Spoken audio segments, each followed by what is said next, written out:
Next question. So బల్బును మరింత ప్రకాశవంతంగా వెలిగించడానికి చేయవలసిన సరైన సంధాన ఎంపిక. ఇది మనకి 7th క్లాస్‌లో నుండి కవర్ చేయడం జరిగింది. 7th class physical science. So ఇందులో మనకి ఆప్షన్స్ గమనిస్తే గనుక అంటే మన బల్బుని ప్రకాశవంతంగా వెలిగించడానికి సో శ్రేణిలో విద్యుత్ ఘటాలను కలపడం ద్వారానా, లేదా సమాంతరంగా విద్యుత్ ఘటాలు కలపడం ద్వారానా, లేదా విద్యుత్ బల్బులను శ్రేణిలో కలపడం ద్వారానా, లేదా విద్యుత్ బల్బులను సమాంతరంగా కలపడం ద్వారానా మనం బల్బును ప్రకాశవంతంగా వెలిగించడానికి.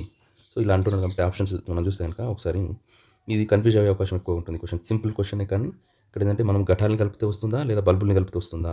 ఘటాలను కలిపితే వస్తుందా? లేదా బల్బులను కలిపితే వస్తుందా? ఇది మనకు ఫస్ట్ అర్థం కావాల్సింది. నెక్స్ట్ విద్యుత్ ఘటాలను కలపడం సమాంతరంగా మన శ్రేణిలో కలిపితే గనుక ఇక్కడ మనం ఒకసారి అదే లెసన్‌లో మనకి ఈ శ్రేణి పద్ధతిలో కలపడం ద్వారా చూడండి కాంతివంతం ఏ రకంగా ఉంది, కాంతి అనేది ఏ రకంగా ఉంది, సమాంతరం కలిపినప్పుడు కాంతి అనేది ఏ రకంగా ఉంది చూడొచ్చు మనం. సో ఒకవేళ మనం శ్రేణిలో కలిపితే కనుక విద్యుత్ కాంతి తీవ్రత అనేది పెరుగుతుంది.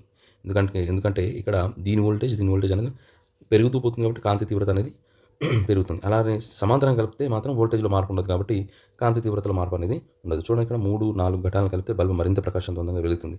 సో ఘటాలను శ్రేణిలో కలపడం ద్వారా బ్యాటరీ తయారవుతుంది. అంటే బ్యాటరీ తయారవడం కూడా మనకు శ్రేణిలో కలపడం ద్వారానే అవుతుంది.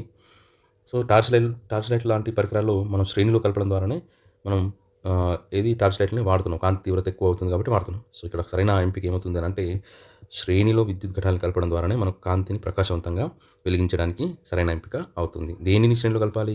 విద్యుత్ ఘటాల్ని శ్రేణిలో కలపాలి.